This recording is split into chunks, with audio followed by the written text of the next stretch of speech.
On the night of January 27, 1986, an engineer named Robert Boisjoli sat in a conference room in Utah and made one of the most desperate arguments of his life. He had charts, he had data, he had photographs showing black soot damage on O-rings recovered from previous shuttle launches. He had been warning about this specific problem for months. He had written a memo 6 months earlier saying, and I'm quoting directly here, "It is my honest and considered opinion that if we do not take immediate action to dedicate a team to solve the problem, we will lose a crew, flight, and a launch pad." He wasn't guessing. He wasn't being dramatic. He was an expert, and he had the evidence. The people in the room listened to him, and then they told him to sit down. The next morning, at 11:38 a.m. Eastern Time, Space Shuttle Challenger lifted off from Kennedy Space Center in Florida. The temperature on the launch pad was 28 degrees Fahrenheit, the coldest launch in NASA history. 73 seconds later, Challenger broke apart, and all 7 crew members were killed. Roger Boisjoli watched it happen on a television in a conference room at Morton Thiokol's facility in Utah. He later said he felt like he'd been kicked in the stomach. A colleague had to help him leave the room. This is a story about what happened in that conference call the night before. It's a story about managers who knew the risk, chose the launch anyway, and then, when the investigation came, tried to pretend they didn't know a thing. This is Mismanaged. I'm Joseph. Let's get into it. To understand what went wrong, you need to understand what the Space Shuttle program was by 1986, because it was not what NASA wanted you to think it was. NASA had spent the late 1970s selling Congress and the public on the idea that the space shuttle would be cheap, routine, and reliable. The original pitch was something like 50 flights a year. 50! They were describing it almost like a bus service. Hop on, hop off, low Earth orbit, back by Tuesday. By 1986, they had never come close to that number. They'd managed 9 flights in 1985, still impressive, which was actually their best year. But the pressure to fly more to prove the program was worth its budget had never gone away. It had actually gotten worse. NASA was also in the middle of a PR push. They had started the Teacher in Space program, a competition to send a civilian, a school teacher, on a shuttle mission. The idea was to make the shuttle feel approachable, relatable, and safe. The winner was Krister McCullough, a 37-year-old social studies teacher from New Hampshire. Warm, funny, beloved. Students across the country were going to watch her live from their classrooms. The Challenger mission, STS-51-L, was already one of the most watched launches in the program's history before it even left the ground. And now, the space shuttle itself. The space shuttle system had 2 main components attached to the orbiter: the big orange external fuel tank and 2 solid rocket boosters, the SRBs, on either side. These boosters were manufactured by a company called Morton Thiokol, based in Utah. Each booster was enormous, nearly 150 feet tall, and because they couldn't be transported in one piece, they were assembled in sections at Kennedy Space Center.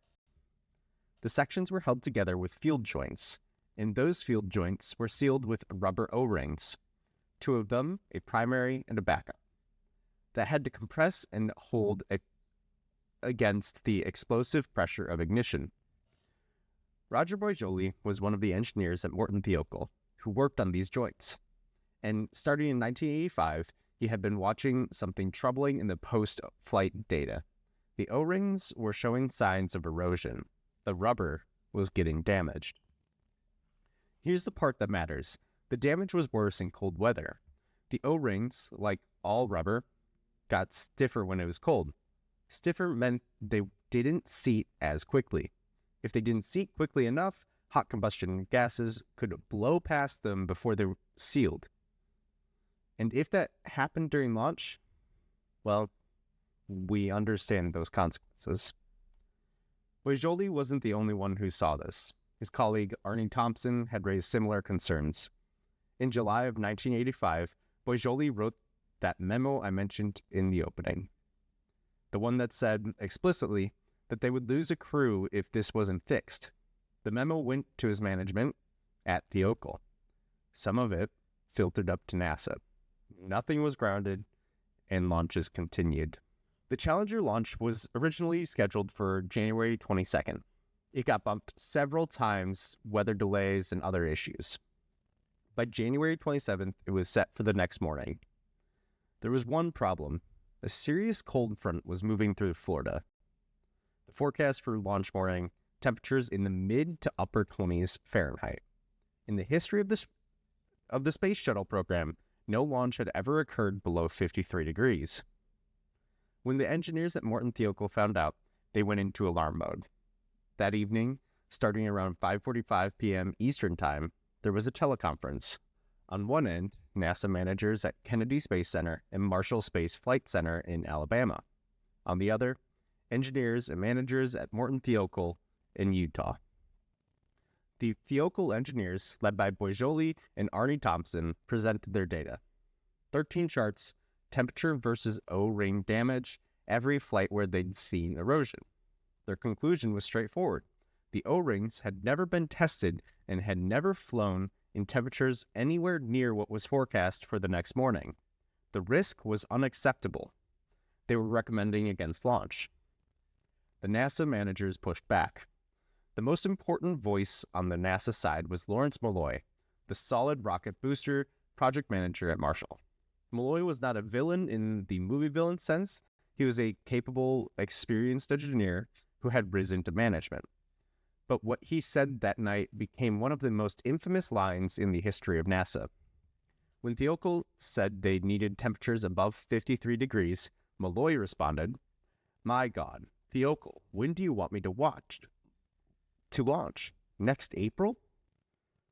Let that land for a second.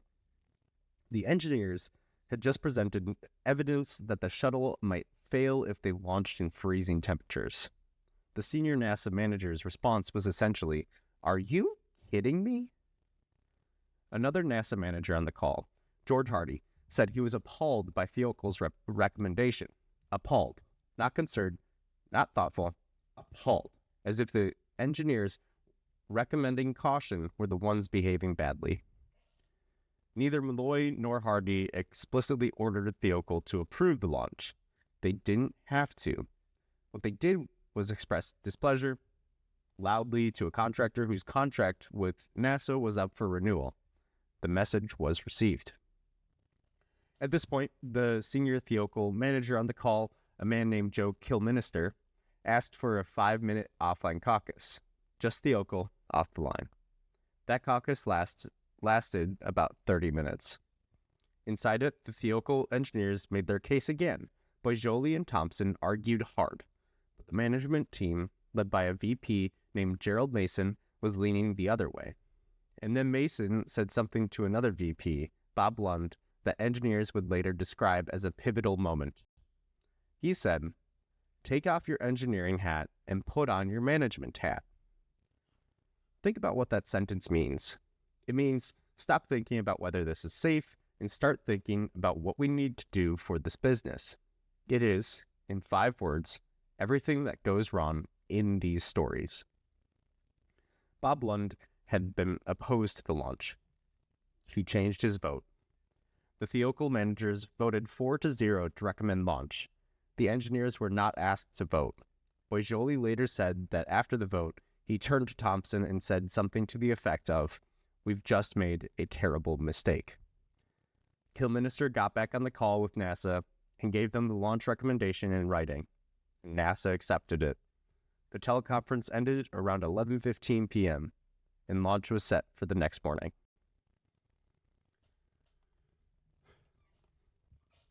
The morning of January 28th was brutal on the Florida coast. Ice had formed on the launch tower overnight. There were icicles hanging from the structure. There were concerns about the ice hitting the orbiter during launch, completely separate issue that different teams were working on. These concerns were ultimately resolved, and the countdown continued. At 11:38 a.m., Challenger lifted off, and for 73 seconds, everything appeared normal.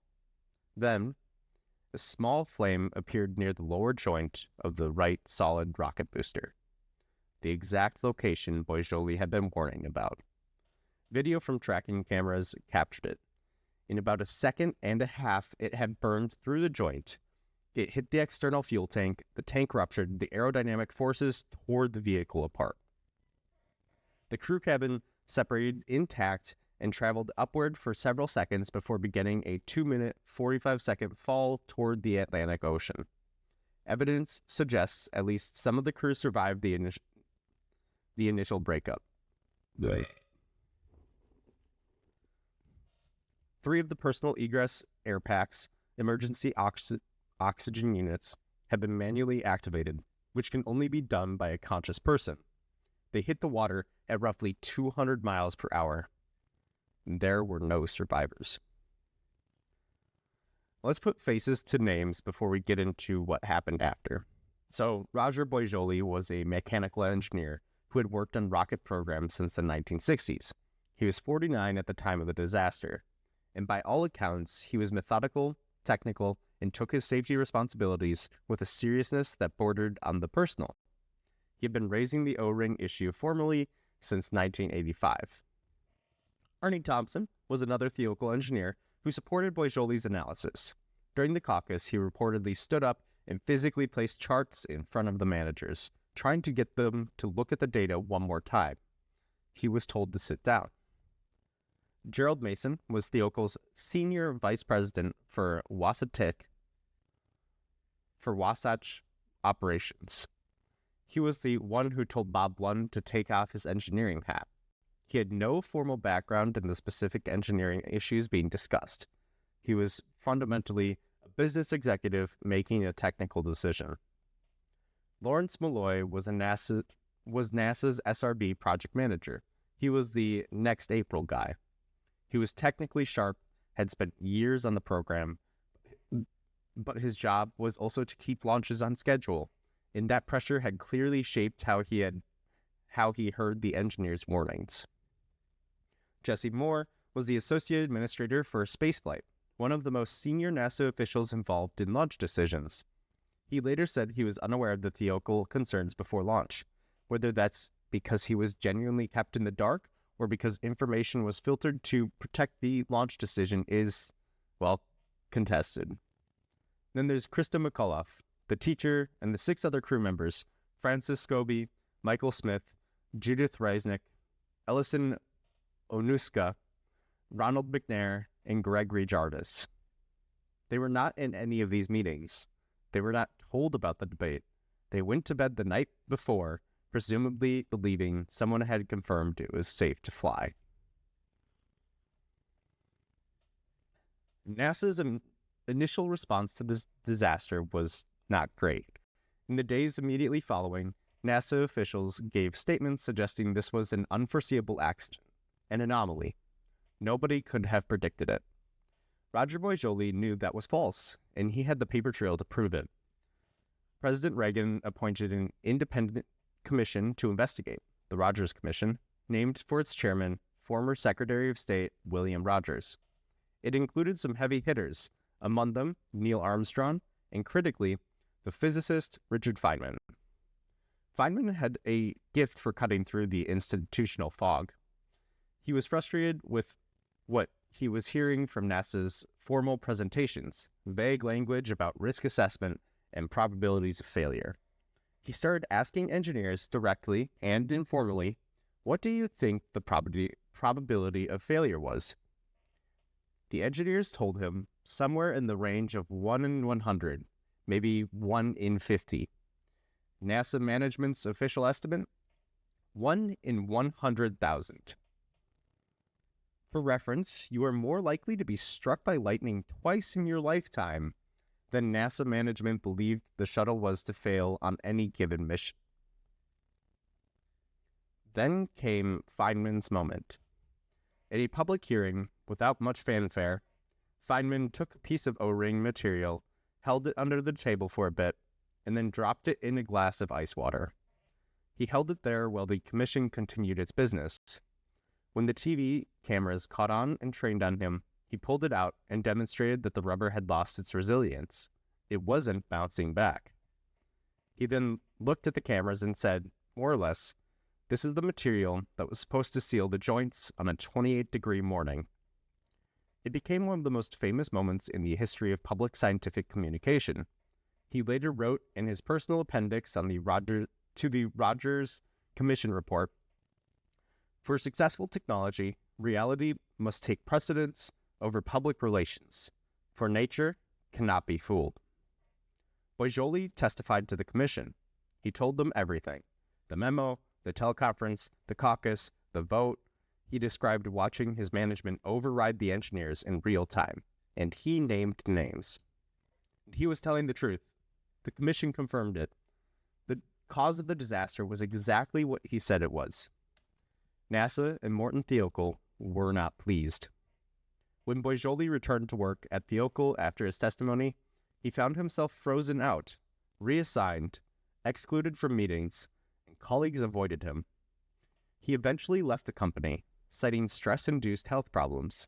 He spent years afterwards speaking at universities and engineering conferences about ethics, about the obligation to speak up, about what happens when you do and the institution punishes you for it. He never worked in the aerospace industry again. So what happened? Let's be precise here. The official cause of the Challenger disaster was O-ring failure and cold temperatures, leading to a breach of the solid rocket booster, leading to a vehicle disintegration. That's the mechanical cause. The management cause, which the Rogers Commission called out directly, was a broken safety culture. A culture in which scheduled pressure had effectively been normalized as a counterweight for safety concerns. A culture in which engineers were expected to prove it was unsafe to fly rather than managers being required to prove it was safe. NASA had inverted its own decision-making logic, and no one had noticed. Or if they had, no one had said so loud enough. Malloy said, under oath, that he didn't know the engineers were recommending against launch, only that they had raised concerns and then approved it. Kilminster signed the approval. Technically, Malloy's hands were clean. Mason was never publicly identified as a villain in the commission report in the way Malloy was. His instruction to Bob Lund, "Take off your engineering hat," came out in testimony, but it didn't carry the same weight it deserved. Nobody went to jail. Nobody was criminally charged. Morton Thiokol paid $7.7 million to the families of the crew. That's about $1.1 million per life, without admitting liability. NASA was reorganized and new safety protocols were written. The shuttle program flew again in 1988. It flew for another 17 years, and in 2003, Columbia broke apart on re-entry, killing another 7 astronauts. Due to a foam impact on the thermal protection system, a problem that had also been raised and deprioritized by management. The lessons of Challenger were learned, written down, published, and then gradually and quietly unlearned. So every episode we hand down a verdict on the management decisions at the heart of the failure. Not a legal sentence. I'm not a lawyer, but a management postmortem. So what was, in this sense, the crime? Well, it was willful disregard of expert safety warnings. It was driven by schedule pressure and contractor relationship dynamics, resulting in the deaths of 7 people. And there are a few key failures here. The first one was NASA created a system where contractors were financially dependent on NASA's approval. Then, they used that dynamic, consciously or not, to pressure them into decisions they wouldn't have made independently. When Malloy expressed being appalled by Thiokol's recommendation, he wasn't just venting frustration, he was pulling a lever. He may not have known it, but that's almost worse. Second, the decision to launch had already been made before that teleconference started. The teleconference was, in practice, about finding a way to justify that decision, not to evaluate it. When the data contradicted the desired outcome, the process was restructured until it produced the right answer. Thiokol management was asked to take their engineering hats off. that's what they did. 3. Critical safety information never made it to the people with the authority to stop the launch. Jesse Moore, if he's telling the truth, didn't know. If he is telling the truth, that means the system had evolved in a way that filtered bad news upward before it reached decision makers. That is a management failure of the highest order. If he's not telling the truth, well, that's something else entirely. 4. Roger Boisjoli was right. He was right months before the launch, he was right the night before, and he was punished for it. In any healthy organization, being right about a safety issue should make you indispensable. At Morton Thiokol, it made him a liability. So this is a case of what you might call systematic silencing. Not a single bad actor making a single bad call, but an organizational immune system that had learned to reject accurate information because accurate information threatened the schedule. The institution treated its own early warning mechanism as a problem to be managed rather than a signal to be heeded. The people who made the decision to launch faced new formal consequences. The person who tried hardest to prevent it lost his career. That is, to be precise about it, exactly backwards. So, try not to end every episode in pure despair, so let's talk about the right call, what the right call looks like. Because the Challenger disaster didn't just teach us how organizations fail, it gave us a pretty clear picture of what they should do instead. So lesson number 1, the burden of proof runs the wrong way. NASA had, at some point, quietly flipped the logic of its safety process. Instead of requiring engineers to prove it was safe to fly, they'd shifted to requiring engineers to prove it wasn't. Boisjoli and Thompson had to make the affirmative case against launch. When they couldn't produce a number that felt definitive enough, because real-world engineering data is often messy and incomplete, the default became proceed. The correct default in high-stakes systems is always the opposite. When in doubt, don't. The burden of proof belongs on the launch side of the argument, not the safety side. If you find yourself asking your engineers to prove danger rather than prove safety, you've already made a structural error. Lesson 2. Don't let your contractors become yes men. The Thiokol and NASA relationship had an inherent conflict of interest baked into it. Thiokol needed NASA's contract to survive, and then NASA needed Thiokol's sign-off to launch. That's not a check and a balance. That's a pressure valve pointed in one direction. Good organizations build in genuine independence for the people whose job it is to say no. Whether that's a safety board, a red team, or whatever, there has to be a structure that insulates safety-critical dissent from business consequences. The person who can get you fired should not be the same person you are supposed to flag concerns to. Lesson 3. When an expert writes you a memo that says, "We will lose a crew," read it. This one sounds obvious. It's apparently not. Boisjoli's July 1985 memo was not subtle. It didn't say, "Oh, there are some concerns worth monitoring." It said, "People will die if we don't act." That memo went to management. It was acknowledged, and nothing changed. There's a term in safety research, normalization of deviance. It's what happens when something goes slightly wrong and nothing catastrophic follows. And so the organization quietly updates its sense of what normal looks like. Each O-ring erosion event that didn't cause a disaster made the next one feel less alarming. By the time Challenger launched, erosion had happened on enough previous flights that it had stopped feeling like a red alert. It felt like a known quantity, and it wasn't. It was a slow-building catastrophe that people had learned not to see. The antidote is to treat every deviation from expected performance as a real signal, not background noise, and to build systems that force those signals to stay visible rather than fade into routine. Lesson 4. Protect the people who tell you things you don't want to hear. Roger Boisjoli was right. His reward was professional exile. You do not need a policy document or a management consultant to understand why this is bad. If you punish people for accurate warnings, you will receive fewer accurate warnings. That's not a management philosophy. It's just how humans work. The organizations that do this well make a visible, explicit point of honoring dissent when it turns out to be correct.